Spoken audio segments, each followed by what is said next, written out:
Hello and welcome to the Faces of Africa Pocket Edition, where we dissect and discuss the topics covered in our weekly documentary show, which takes you through the continent's history, cultures, and major issues through exploring great personalities. This week on Faces of Africa podcast, we're still talking about climate change, specifically water shortage in South Africa and the impact that climate has had around the continent. My name is Fathiya Nur and I'm joined by Thuku Kariuki. He's a journalist and a climate activist. I want to go back to the 2018 Day Zero campaign that was happening in South Africa. In Cape Town, there was a possibility that it was about to run out of water. Now we're seeing the same situation almost happening again in Gauteng province in South Africa. What do you make of that? One of the things you can pick from that is because the existing infrastructure that we have in most cities in Africa is not meant to cater for the populations that are there right now. So when our population increase, we don't increase or improve the infrastructures that are supposed to, serve a certain number of people. And therefore, if you are planned for, let's say, 5 million people, and in the next fold of years, you have like 10 million people coming in, that means that the infrastructure that is existing is not able to serve those people. And the other thing is that because of climate change, like everyone knows, is that we are losing water in alarming rates. And then again, we are not able to sustain, especially our serving dams. In most cities in Africa are served by built dams over time to serve certain populations, especially in cities. But when the water evaporates more than is expected, that means that there's going to be a shortage of water every other time. So what we are seeing happen in Gauteng in South Africa over the years, and I think it's an issue that has happened over the last 15 years, is that there has been very poor management of the existing infrastructure. That is one thing. But again, there's a need to also look for extra sources of water to serve the populations that are increasing in that city and in other cities in Africa.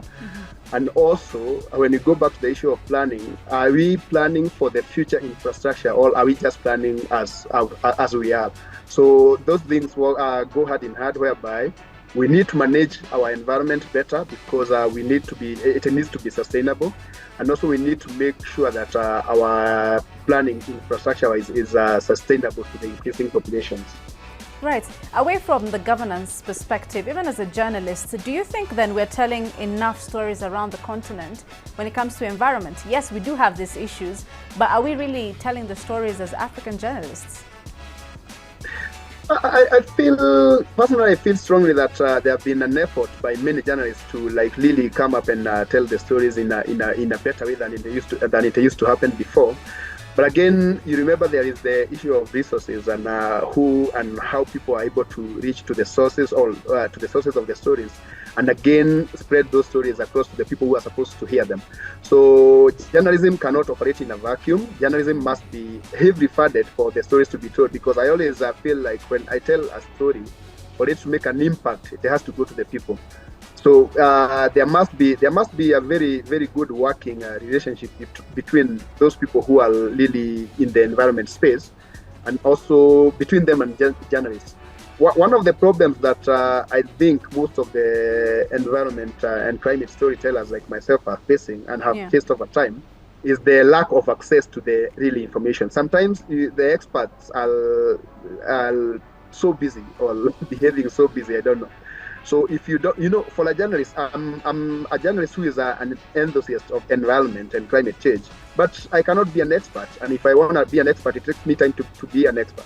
Yeah. So what happens, and what I feel happens, is there is a disconnect. There is a distance between the knowledge that journalists have and the experts who have the knowledge that is supposed to be spread to the people. And that gap makes it difficult for sometimes, and in most cases, for journalists to pass the real impactful message to the people that they want to speak to. I know you're organizing a film festival, the Green Film Festival. This is in line with the environment. How's that going, and what are some of the stories that you're hoping would be featured in the festival? We felt like there is a need for people who are telling the stories to be exposed more, and also to organize like a meeting point between conservationists, between environmentalists, between experts, between communication experts as well, so that those people can join in and tell each other, how do you want our story told, and how can we tell your story better than you even think.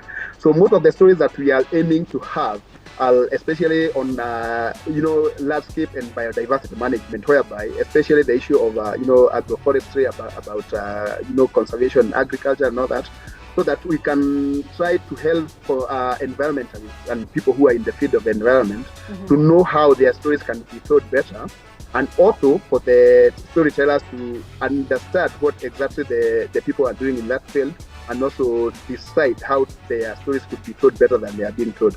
So we are looking forward to see a lot of stories on the issue of landscape management, how to care about for rivers, for wetlands, for swamps, and all that, and also on the issue of wildlife conservation, because again, that is one of the areas that we have seen that is also being affected a lot because of settlements, because of human population increase.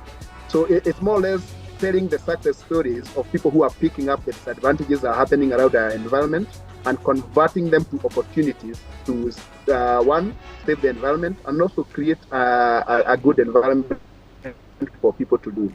Yeah. As we wrap up, I'd just like to know maybe your thoughts as an African, not even as a journalist, but as an African, what you'd like to see the continent to be when it comes to environment and climate change in the next few years? I want to see a better Africa. I want to see a less suffering Africa, because like right now, we're already talking about a drought-stricken part of Africa and a water shortage affected part of Africa. But can there be a better way of management of resources, both from the political side and the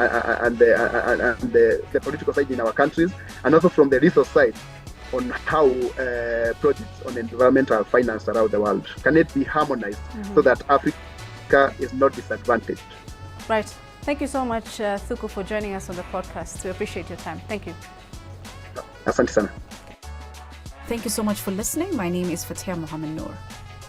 Remember, you can watch this documentary on our CGTN platforms. On Sunday, it runs live at 12:30 East Africa time, 17:30 Beijing time, and 9:30 GMT. On Monday, it will be uploaded on